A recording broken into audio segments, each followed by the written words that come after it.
अस्सलामुअलैकुम। आज का जो टॉपिक है वो है स्टैक वर्सेस हीप। अच्छा, ये बड़ा इम्पोर्टेंट टॉपिक है, इसको बड़े ध्यान से समझना है। ठीक है। अच्छा, ये कुछ पहले डिफरेंस यहाँ पे लिखे हैं स्टैक और हीप से रिलेटेड। ठीक है। इसको हम डायग्राम से भी समझेंगे और साथ में जो इसके और कुछ डिफरेंसेस हैं यहाँ पे उनको भी हम देखेंगे। ठीक है।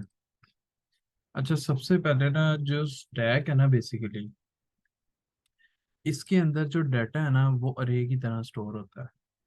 अरे की तरह इस तरह से कि जिस तरह अरे में one by one data store होता है ना। एग्जाम्पल इस तरह से है कि जैसे अरे में zero index, one index, two index, अगर उसके बाद भी कोई डाटा है तो थ्री इंडेक्स के ऊपर जाके स्टोर होगा, वो फोर या फाइव इंडेक्स के ऊपर नहीं स्टोर होगा। इसी तरह से स्टैक में भी है हमारे पास। ठीक है। जैसे कि अब यहाँ पे अगर इमेज के अंदर देखें तो अगर फॉर एग्जांपल कोई वैल्यू मेरे पास आती है तो वो सबसे पहले स्टैक में वन के ऊपर स्टोर होगी।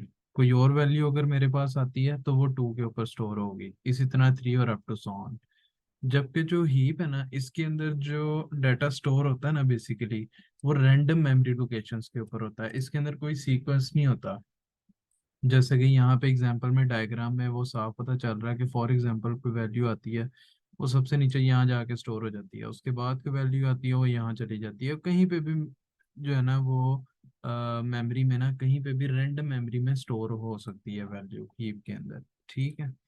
अच्छा, अब जो डाटा स्ट्रक्चर है ना वो फॉलो करता है लीफो स्टैक में। LIFO means last in first out, यानी कि जो लास्ट में वैल्यू आएगी ना, जब भी वो स्टैक से निकलनी होगी तो वो सबसे पहले निकलेगी। इसकी एग्जांपल इस तरह से है, जैसे हमारा प्लेट्स का रैक होता है। ठीक है। उसके अंदर हम प्लेट्स रखते जाते हैं। और जो हम अब जब हमने प्लेट्स निकालनी है तो फिर हम जो सबसे पहले प्लेट निकालेंगे ना वो वाली प्लेट निकालेंगे जो हमने सबसे लास्ट पे रखी हुई होगी। ठीक है ना। तो स्टैक की एग्जांपल इस तरह से है। और जबकि जो हीप है ना, इसके अंदर नो पर्टिकुलर स्ट्रक्चर, इसका कोई पर्टिकुलर स्ट्रक्चर नहीं है। Objects can be allocated and deallocated in any order. ठीक है।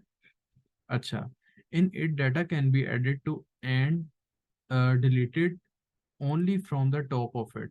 ये वाली हमने बात कर ली है कि डाटा जो है ना वो ऊपर से डिलीट होना शुरू होगा। ठीक है। इन it data can be stored and removed in any order.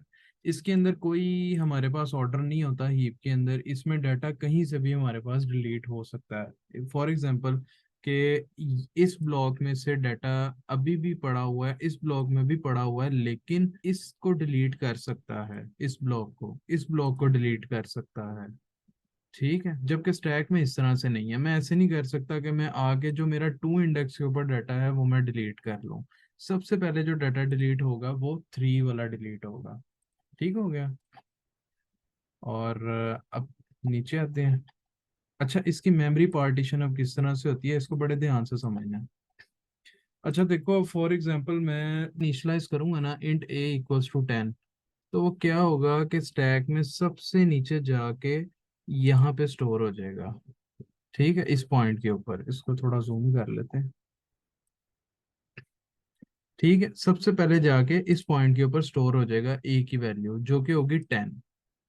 अच्छा, और एक चीज और से इनमें रखनी है कि ये बेसिकली जाके डायरेक्टली वैल्यू मेमोरी के अंदर स्टोर होगी। ठीक है। और अब मैं क्या करता हूँ कि इनिशियलाइज करता हूँ बी को और इक्वल कर देता हूँ ए के। इट मीन्स कि मैंने बी के अंदर भी कौन सी वैल्यू रखवा दी, 10।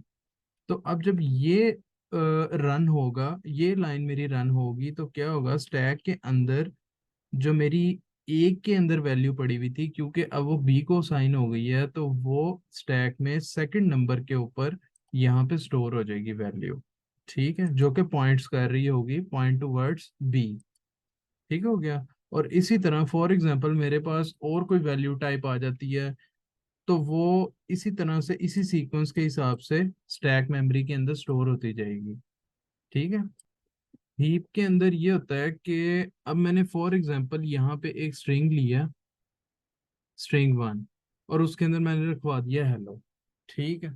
अब मैंने जो काम स्टैक के लिए कर रहा था उसी तरह से मैंने क्या किया कि एक और स्ट्रिंग ली स्ट्रिंग 2 इक्वल्स टू स्ट्रिंग 1 उसको कर दिया। ठीक है। अच्छा, अब ये किस तरह से परफॉर्म हो रहा है यहाँ पे काम? यहाँ पे इस तरह से हो रहा है कि जैसे ही मैंने स्ट्रिंग 1 हेलो को इनिशियलाइज किया, तो हीप के अंदर बेसिकली जो हेलो वर्ड है वो उसकी स्ट्रिंग 1 की वैल्यू जो है वो हीप के अंदर स्टोर हुई, लेकिन उसका जो मेमोरी एड्रेस है वो बेसिकली कहाँ स्टोर हुआ? वो स्टोर हुआ मेरा स्टैक के अंदर। ठीक हो गया? यानी कि जब भी हम कोई रेफरेंस वेरिएबल क्रिएट करते हैं तो क्या होता है कि हमारी जो एग्जैक्ट वैल्यू है उस वेरिएबल की वो स्टोर होती है हीप के अंदर, लेकिन उसका जो मेमोरी एड्रेस होता है, अब ये जिस जिस लोकेशन के ऊपर स्टोर हुआ है ना, इसको बेसिकली ये चंक ऑफ मेमोरीज होती हैं हमारे हीप के अंदर। ठीक है। अब हर मेमोरी को किस तरह से, उस चंक को किस तरह डिस्टिंक्ट करना है, उसके लिए हर एक चंक का एक अपना एड्रेस होता है, मेमोरी एड्रेस। ठीक हो गया?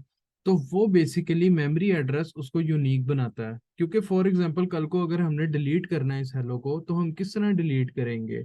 हमें कोई मेमोरी लोकेशन चाहिए होगी, कोई यूनिक आइडेंटिटी चाहिए होगी जिसकी बेस के ऊपर हम एग्जैक्टली उसी हेलो को डिलीट करेंगे और किसी स्ट्रिंग को डिलीट नहीं करेंगे।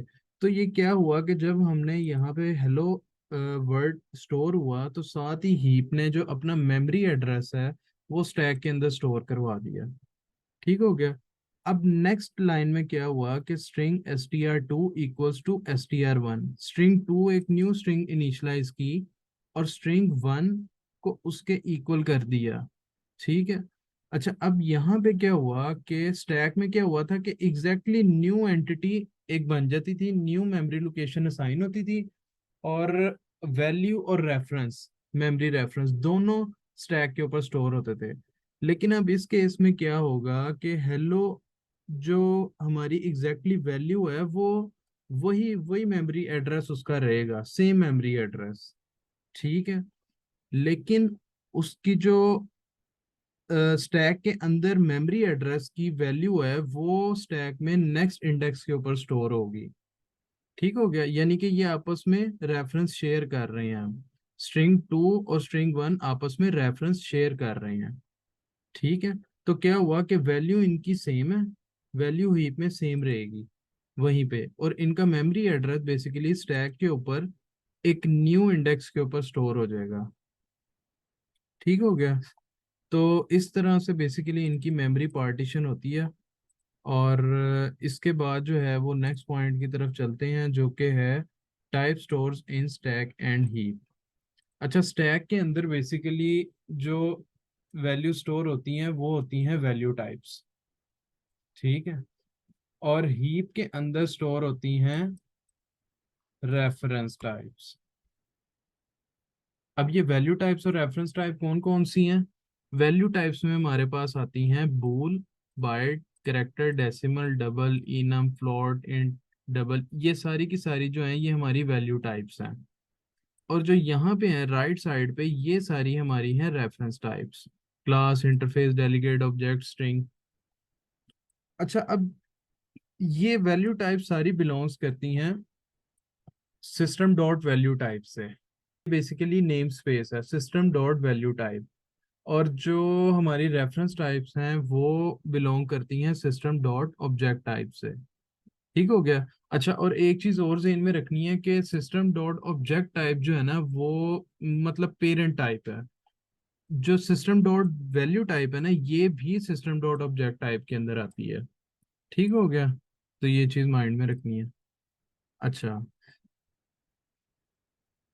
अब स्टोरेज की बात करते हैं तो इसके अंदर स्टैक के अंदर मेमोरी स्टोरेज डायरेक्ट है, जैसे कि हमने देखा है यहाँ पे इस एग्जांपल के अंदर कि मेमोरी स्टोरेज यहाँ पे डायरेक्ट है, कोई रेफरेंस इसका अलग से स्टोर नहीं होता।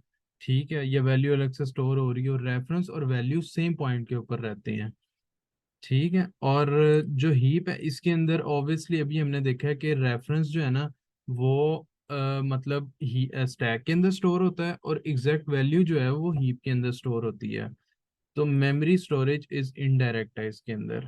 और एक्सेसिंग ऑब्वियसली बात है क्योंकि एड्रेस और वैल्यू दोनों चीजें सेम पॉइंट के ऊपर स्टैक के ऊपर पड़ी हुई हैं, तो इसलिए जब इसको एक्सेस करेंगे तो ऑब्वियसली बात है कि वो फास्ट होगा। और हीप में क्योंकि मेमोरी एड्रेस और वैल्यू अलग अलग मेमोरी लोकेशंस के ऊपर पड़े हुए हैं, वो स्टैक में है हमारा एड्रेस और हमारी जो वैल्यू है वो हीप के अंदर स्टोर है, तो ऑब्वियसली बात है वो स्लो होगा। ठीक है। आज का हमारा टॉपिक यहाँ एंड होता है। अगर आपको ये वीडियो अच्छी लगी हो तो लाइक और सब्सक्राइब लाजमी कर देना। और इंशाल्लाह मिलते हैं नेक्स्ट वीडियो में। अल्लाह हाफिज।